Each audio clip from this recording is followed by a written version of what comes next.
사랑하는 여러분, 우리는 세상을 살아가면서 인생에 한 번쯤은 다 큰 고난을 받을 때가 있습니다. 어떤 사람은 재정적으로 고난을 받기도 하고, 어떤 사람은 질병으로 인해서, 또 어떤 사람은 깨어진 관계로 인해서 큰 고통을 겪을 때가 있습니다. 그럴 때마다 우리는 주변 사람들에게 찾아가서 하소연을 하고 조언을 구합니다. 그런데 안타깝게도 교회 안에서는 고통당하는 사람이 하소연하고 조언을 구할 때 믿음이 부족하다, 기도가 부족하다, 죄를 회개하라고 사늘한 진리의 조언의 말씀을 할 때가 있습니다. 그 말은 진리처럼 들리지만 사랑이 빠진 진리입니다. 어떤 교회 목사님이 병으로 요양을 갔다고 합니다. 그런데 그 요양지에서 어떤 사람들이 목사님을 보고 저 목사님은 죄를 지어서 하나님께 벌을 받아서 저렇게 아픈 것이다라고 하는 소리를 들으셨다고 합니다. 세월이 흘러서 그 목사님은 설교 시간에 고통당하는 이에게 함부로 정죄의 말을 하는 것은 하나님의 이름으로 사람을 칼로 찌르는 것입니다 라고 말씀하셨습니다. 어느 한 교회에 신실한 장로님이 새벽 기도를 갔다 오시다가 뺑소니에 치여서 그만 하늘나라로 가게 되었다고 합니다. 장례식이 다 끝난 후에 그 교회 안에 성도들 중에 그 장로님은 엄밀한 죄를 지어서 하나님께서 데려가신 것이다라고 하는 말이 돌았다고 합니다. 그 말 때문에 유가족들과 성도들은 많은 상처를 입었다고 합니다. 사랑하는 여러분, 우리의 입술은 고통당하는 사람을 세우는 도구입니까? 아니면 찌르는 칼입니까? 사랑 없는 진리는 칼이 됩니다. 상처 위에 식초를 붓는 것과 같습니다. 고통 중에 있는 사람이 울 때 그 사람을 사랑하고 그 사람의 말을 들어주고 함께 울어주는 것이 진정한 위로이고 그리스도의 사랑입니다. 오늘 본문에 나오는 엘리바스는 바로 예수 그리스도의 사랑이 빠진 진리를 말했습니다. 그의 말은 옳은 듯 보였지만 사랑이 없기에 마치 욥의 가슴을 칼로 찌르는 듯 했습니다. 사랑 없는 진리는 칼이 됩니다. 오늘 우리는 사랑 없는 진리의 위로자 엘리바스를 통해 우리 자신을 비추어 보며 성령님의 도우심을 받아서 그리스도의 사랑으로 위로하는 사람이 다 되길 소망합니다. 자, 오늘은 욥기서 4장 5장을 설교할 텐데 네 부분으로 나눠서 하겠습니다. 욥기서 4장 1절로 11절, 12절로 21절, 5장 1절로 16절, 17절로 27절 이렇게 네 부분으로 나눠서 하나님의 말씀에 은혜를 나누도록 하겠습니다. 첫 번째 본문 4절로 11절에서 엘리바스는 사랑 없는 진리로 욥을 죄인으로 정죄합니다. 우리 다 같이 본문 4장 1절로 11절 다 같이 읽어봅시다. 시작. 대만 사람 엘리바스가 대답하였다. 누가 내게 말을 걸면 너는 짜증스럽겠지. 말을 하지 않으려고 했지만 참을 수가 없다. 생각해보아라. 너는 전에 많은 사람을 가르치기도 하고 힘없는 자들의 두 팔을 구석에 붙들어주기도 했으며 쓰러지는 아픈 이들을 격려하며 일어나기도 하고 힘이 빠진 이들을 무릎을 굳게 붙들어주기도 했다. 이제 이 일을 정작 내가 당하니까 너는 짜증스러워하고 이 일이 정작 내게 닥치니까 낙담하는구나.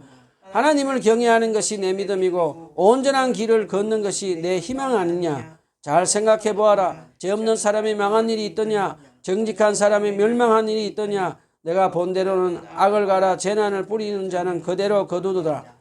모두 하나님의 입김에 설려가고 그의 콧김에 날려갈 것이다. 사자의 울부짖음도 잠잠해지고 사나운 사자의 울부짖음도 그치는 날이 있다. 힘센 사자도 이빨이 부러진다. 사자도 늙어서 먹이를 잡지 못하면 어미를 따르던 새끼 사자들이 뿔뿔이 흩어진다. 사랑하는 여러분, 지난주에는 욥이 하루아침에 그 많은 재산과 자식들 그리고 건강까지 잃는 참혹한 비극을 당한 장면을 보았습니다. 그 소식을 듣고 욥의 세 친구 엘리바스, 발닷, 소발이 욥을 위로하러 찾아왔습니다. 그들은 일주일 동안 옷을 찢고 재를 뒤집어 쓰며 욥 곁에 함께 있으며 울었습니다. 처음엔 참 좋은 친구들이며 진정한 위로자들이었습니다. 그러나 욥이 너무 큰 고통 속에서 하나님께 차라리 내가 태어나지 않았으면 이 고통을 당하지 않고 차라리 내가 죽었으면 평안할 것이다 라고 깊은 탄식을 하자 세 친구의 태도가 돌변합니다. 이제부터 고통 중에 있는 욥과 인과응보 신학을 가진 세 친구들과 긴 논쟁을 하게 됩니다. 우리는 계속해서 욥과 이 세 친구들의 논쟁을 공부하게 될 것입니다. 자, 이제 우리 본문으로 돌아가 봅시다. 엘리바스는 대만 사람으로 세 친구 중에 가장 연장자로 지혜로운 사람으로 알려졌습니다. 그는 평생 의로운 자는 복을 받고 죄인은 벌을 받는다는 전통 신학, 곧 인과응보 신학의 가르침을 따라 산 사람이었습니다. 본문 3절로 5절 욥이 탄식이 끝나자마자 엘리바스는 침묵을 깨고 이렇게 말합니다. 욥, 너는 평소에 다른 사람을 위로하고 세워주던 사람이 아니었더냐? 그런데 막상 내가 고난이 닥치니 짜증내고 낙담하는구나 라고 말을 합니다. 그는 겉으로는 위로하는 듯 하지만 사실상 욥의 믿음을 비판하고 있습니다. 엘리바스는 본문 6절로 7절에서 내가 하나님을 경외하고 온전한 길을 걷는 것이 내 희망이 아니었냐? 잘 생각해 보아라. 죄 없는 자가 망한 일이 있더냐? 라고 하며 엘리바스는 욥이 죄를 지었기 때문에 이런 고난을 받는 것이라고 단정합니다. 하지만 우리는 이미 욥기서 1장 2장에서 하나님께서 두 번씩이나 욥을 의인하고 말씀하신 것을 압니다. 하나님은 욥을 보고 그는 흠이 없고 정직하며 하나님을 경외하며 악을 멀리하는 의인이라고 인정하셨습니다. 그런데 엘리바스는 이유 없는 고난, 즉 의인이 고난받는 것을 이해하지 못했습니다. 그는 진리를 말하지만 사랑 없는 진리였습니다. 결국 그는 욥의 상처에 소금을 뿌리고 위로가 아닌 정죄와 판단을 내립니다. 이하를 한번 들어봅시다. 신약 성경에도 비슷한 장면이 있습니다. 사도행전 28장에서 사도 바울이 로마로 가다가 배가 파산이 되어 몰타섬에 도착했을 때 사도 바울이 독사에 물리자 사람들은 이렇게 말합니다. 이 사람은 살인자다. 바다에서는 살아났지만 신의 심판을 피하지 못했구나 라고 합니다. 마치 몰타섬 사람들과 같은 인과응보의 신학이 바로 엘리바스 시선입니다.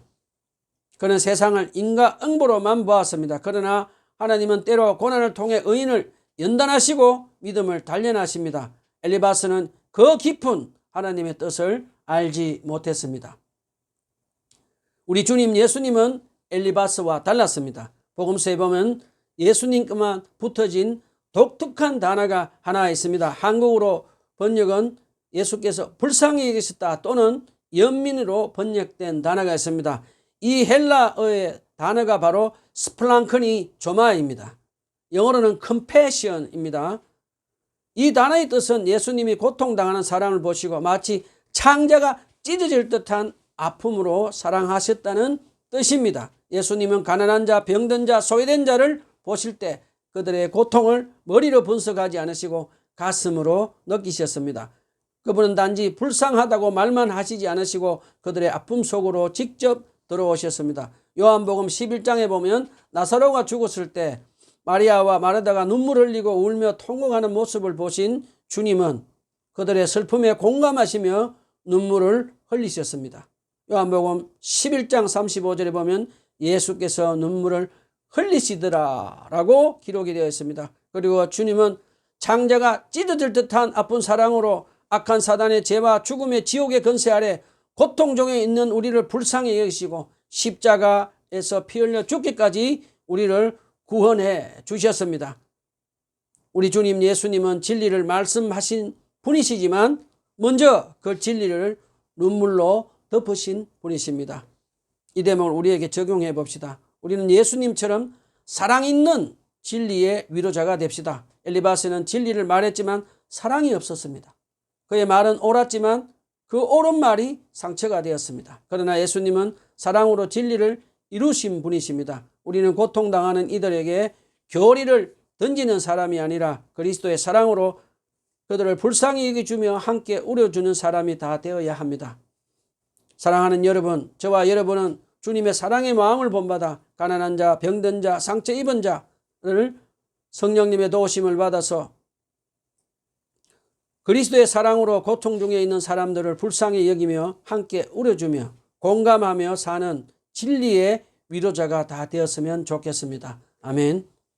두 번째 본문 12절로 21절에서 엘리바스는 환상의 교리와 신비 체험을 이용해서 욥을 다시 정죄합니다. 자, 우리 본문 12절로 21절 다 같이 봉독합시다. 시작. 한 번은 조용히 가운데 어떤 소리가 들려오는데 너무도 조용하여 겨우 알아들었다.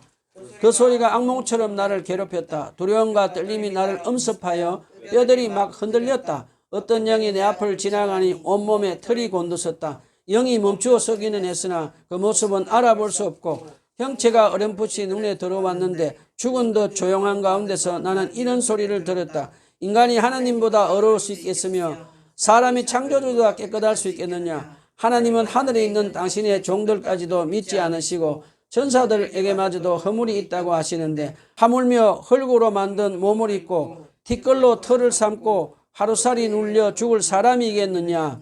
사람은 아침에는 살아있다가도 저녁이 오기 전에 예고도 없이 죽는 것. 별 수 없이 모두들 영원히 망하고 만다. 생명줄만 끊기면 사람은 그냥 죽고 그 줄이 끊기면 지혜를 찾지 못하고 죽어간다. 엘리바스는 자신이 들었다는 신비한 환상과 음성을 들은 체험을 근거로 마치 하나님으로부터 직접 계시를 받은 사람인 듯 말합니다. 그는 이제 이 신비한 체험을 가지고 음성을 들은 것을 가지고 I am better than you 라는 교만한, 나는 너보다 훨씬 신령한 사람이라는 것을 교만한 말로 욥을 다시 정죄하기 시작합니다. 그는 17절에서 그는 사람이 하나님보다 어려울 수 있겠냐라는 말로 욥의 고통을 죄의 결과로 단정해버립니다. 그러나 크리스토퍼 애시는 이렇게 말합니다. 엘리바스의 말은 마치 사탄의 목소리를 다시 들려주는 듯하다.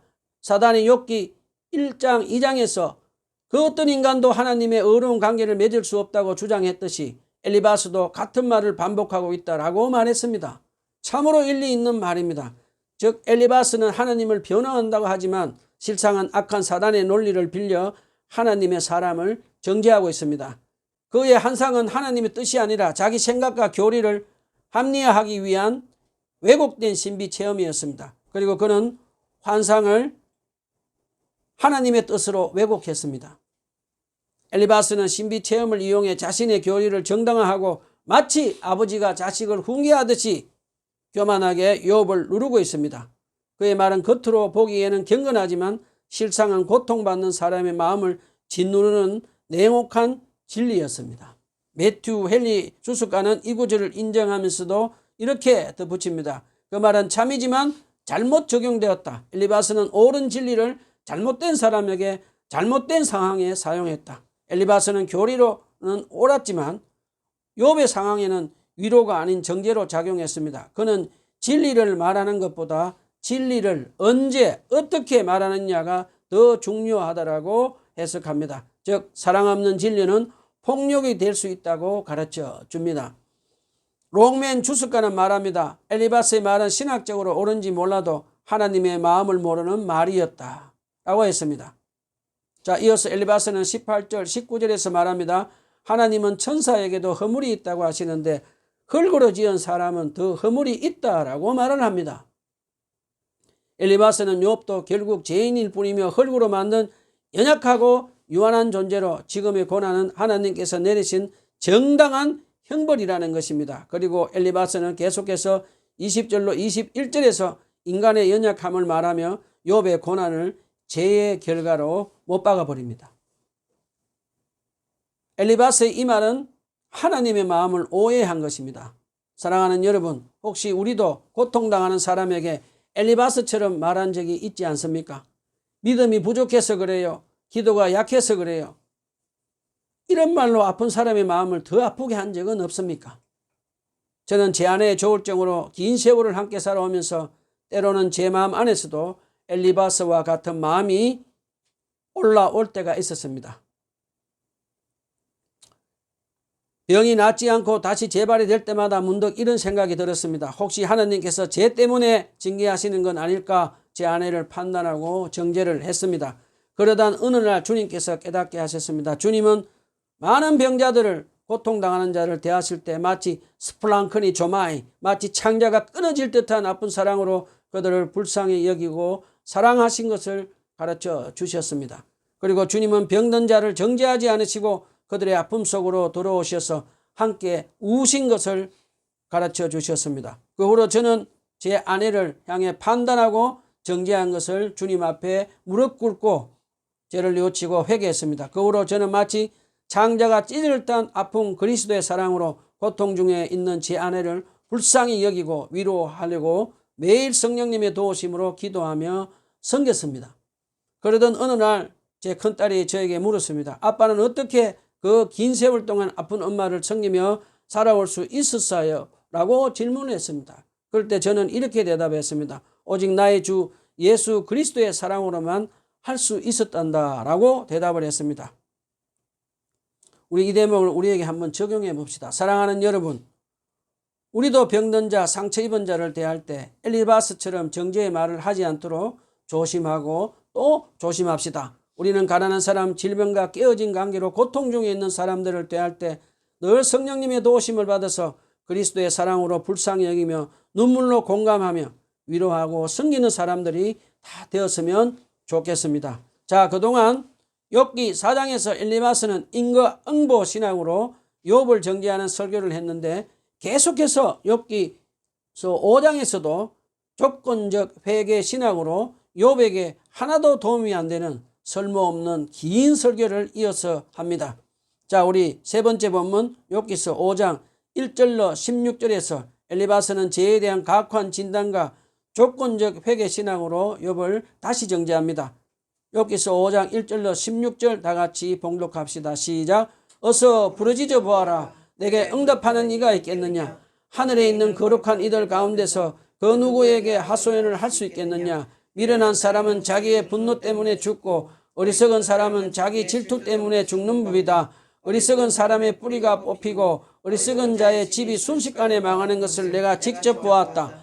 그런 자의 자식들은 도움을 받을 데가 없어서 재판에서 억울한 일을 당해도 구해 주는 이가 없었고 그런 자들이 거두어 들인 것은 굶주린 사람이 먹어치운다. 가시나무 밭에서 자란 것까지 먹어치운다. 목마른 사람이 그의 재산을 삼켜버린다. 재앙이 흙에서 일어나는 법도 없고 고난이 땅에서 솟아나는 법도 없다. 인간이 고난을 타고 태어나는 것은 불티가 위로 나는 것과 같은 이치이다. 나 같으면 하나님을 찾아서 내 사장을 하나님께 털어놓겠다. 그분은 우리가 청량할 수 없는 큰 일을 하시며 우리가 헤아릴 수 없는 기이한 일을 하셨다. 땅에 비를 내리시며 밭에 물을 주시는 분이시다. 낮은 사람을 높이시고 슬퍼하는 사람에게 구원을 보장해 주시며 강교한 사람의 계획을 꺾으시어 그 일을 이루어 못하게 하신다. 지혜롭다고 하는 자들을 제게 속게 하시고 교만한 자들의 꾀를 금방 실패로 돌아가게 하시니 대낮에도 어둠을 만날 것이고 한낮에도 밤중처럼 더듬을 것이다. 그러나 하나님은 가난한 사람들을 그들의 칼날 같은 입과 억센 손해가리로부터 구출하신다. 그러니까 빛이 난 사람은 희망을 가지지만 불의한 사람은 스스로 임을 다물 수밖에 없다. 엘리바스는 욥의 비극적인 고난을 목격하고 자신의 신앙적 체험과 전통적 지혜를 바탕으로 그 원인을 단정합니다. 엘리바스는 욥의 고난이 죄의 필연적인 결과라고 못 박습니다. 1, 2절입니다. 어서 부르짖어 보아라. 내게 응답하는 이가 있겠느냐? 하늘에 있는 거룩한 이들 가운데서 그 누구에게서 하소연을 할 수 있겠느냐? 미련한 사람은 자기 분노 때문에 죽고 어리석은 사람은 자기 질투 때문에 죽는 법이다 라고 합니다. 엘리바스는 욥이 3장에서 절망적인 분노 쏟아낸 것을 문제 삼아서 욥이 미련한 자이기 때문에 하나님께 정죄받았다고 못 박아버립니다. 더 나아가 3절 5절에서 그는 어리석은 자의 집이 망하고 그 자식들까지 고난 겪는 것을 보았다고 말하며 욥의 자녀들의 죽음과 재산 상실을 욥의 숨겨진 죄와 연결시키는 잔인한 진단을 내립니다. 자식 잃은 아버지 앞에서 너 죄 때문에 자식들이 다 재앙을 당했다 라고 하는 말을 들은 욥의 심정이 어떨지 우리는 짐작이 됩니다. 엘리바스의 말은 신학적으로는 그럴듯하지만 목회적으로는 너무 잔인합니다. 자식 잃은 욥에게 내 죄 때문이다 라고 말한 엘리바스의 말은 신학이 아니라 폭력입니다. 자, 계속해서 엘리바스는 6절로 7절에서 재앙이 우연히 생기는 것이 아니라 인간이 고난을 타고나는 것은 마치 불꽃이 위로 솟는 것과 같다고 말하며 욥의 고난은 그의 제약이 난 필연적인 결과라고 결론을 내립니다. 우리는 신약 성경에도 보면 율법적인 신학을 가진 바리새인들이 가난하고 병든 자들은 죄를 지어서 하나님께 정죄받았고 자기들처럼 건강하고 부자들은 축복받았다고 가르치는 엘리바스와 같은 사람들임을 우리에게 가르쳐 줍니다. 그런데 복음서에 보면 예수님이 어느 날 요한복음 9장에서 제자들이 시각장애인을 보고 누구 죄 때문에 시각장애인이 되었습니까? 라고 질문합니다. 그때 예수님은 그 누구의 죄도 아니고 하나님께 영광 돌리는 일을 하기 때문이라고 대답을 하십니다. 예수님은 죄를 먼저 보신 것이 아니라 고통 속에서도 하나님의 영광을 보신 분이었습니다. 그런데 엘리바스는 죄의 흔적을 찾았지만 예수님은 하나님의 은혜의 흔적을 찾아주셨습니다. 우리는 여기서 엘리바스는 의인이 고난받고 연단받는 것과 꼭 죄 때문에 병이 든 것이 아닌 것을 아직 깨닫지 못하고 있는 것을 우리는 알 수 있습니다. 자, 엘리바스는 계속해서 8절로 9절에서 욥의 상황을 해결할 수 있는 유일한 길로 회개를 제시합니다. 이것이 바로 그의 조건적 회개의 신학입니다. 나 같으면 하나님을 찾아서 내 사정을 하나님께 털어놓겠다. 그분은 우리가 청량할 수 없는 큰 일을 하시며 우리가 헤아릴 수 없는 기이한 일을 하신다라고 합니다. 그러면서 계속해서 엘리바스는 10절로 14절에서 하나님이 전능하시며 비를 내리시고 낮은 사람을 높이시고 슬퍼하는 사람을 구원하시며 강교하고 교활한 자들을 꺾으시는 공의로우신 분이심을 강조합니다. 그런데 그는 지금 욥이 지금 고난을 받는 이유는 회개하지 않았기 때문이며 다시 복을 받으려면 회개해야 한다는 것입니다. 사랑하는 여러분, 이것이 엘리바스의 신학의 문제입니다. 그는 하나님을 거래의 하나님으로 만들어버렸습니다. 회개하면 복을 받고 불순종하면 벌이라는 공식을 통해 하나님을 수학적으로 계산해버립니다. 이 점을 우리에게 한번 적용해 봅시다. 엘리바스의 말은 일반적인 진리지만 모든 고난을 죄의 대가로만 해석하는 것은 위험합니다. 우리의 신앙은 죄를 회개하면 축복받는다는 단순한 공식, 조건적 회개 신학을 넘어서 죄가 없음에도 하나님과 깊은 관계와 믿음의 연단을 위해 하나님은 우리에게 고난을 허락하신다는 것을 욥의 신비를 깨닫지 못했습니다. 신약시대를 사는 우리는 골로새서 1장 24절에서 사도 바울이 한 말씀을 기억해야 됩니다. 우리 그리스도인들은 하나님의 나라 복음을 전하며 예수님의 남은 십자가의 고난을 채워야 한다라고 권면하는 사도 바울의 말씀을 우리는 가슴 깊이 새기며 살아야 합니다. 자, 이제 본문 마지막 욥기서 5장 17절로 27절에서 엘리바스는 욥에게 조건적 회개 신앙을 통해 얻게 될 축복을 구체적으로 나열합니다. 본문 17절로 27절 다 같이 한 목소리로 읽어봅시다. 시작. 하나님께 징계받는 사람은 그래도 복된 사람이다. 그러니 전능하신 분의 훈계를 거절하지 말아라. 하나님은 찌르기도 하시지만 사며 주기도 하시며 상하게도 하시지만 손수 낫게도 해주신다. 그는 6가지 환난에서도 너를 구원하여 주시며 7가지 환난에서도 재앙이 너에게 미치지 않게 하시며 기근 가운데서도 너를 굶어 죽게 하시며 전쟁이 벌어져도 너를 칼에서 구해 주실 것이다. 너는 혀의 저주를 피할 수 없어 파멸이 다가와도 두려워하지 않을 것이다. 약탈과 굶주린 쯤은 비웃음으로 넘길 수 있고 덜짐승을 두려워하지도 않을 것이다. 너는 덜에 흩어진 돌과도 계약을 맺으며 덜짐승과도 평화롭게 지낼 것이다. 그래서 너는 집안이 두루 평안을 볼 것이며 가축 우리를 두루 살필 때마다 잃은 것이 없는 것을 볼 것이다. 또 자손도 많이 늘어나서 땅에 풀같이 많아지는 것을 볼 것이다. 때가 되면 곡식단이 타작마당으로 가듯이 너도 장수를 누리다가 수명이 다 차면 무덤으로 돌아갈 것이다. 이것은 우리가 지금까지 살펴본 것이니 틀림없는 사실이다. 부디 잘 듣고 너 스스로를 생각해서라도 명심하기를 바란다. 엘리바스는 17절로 18절에서 중개는 축복의 기회다라고 말합니다. 엘리바스는 욥이 당하는 고난을 하나님의 징계로 규정하고 이를 받아들이는 것을 강건합니다. 17절로 18절입니다. 볼지어다 하나님께 징계받는 사람에게는 복이 있나니 그런즉 너는 전능자의 징계를 없인 여기지 말지니라.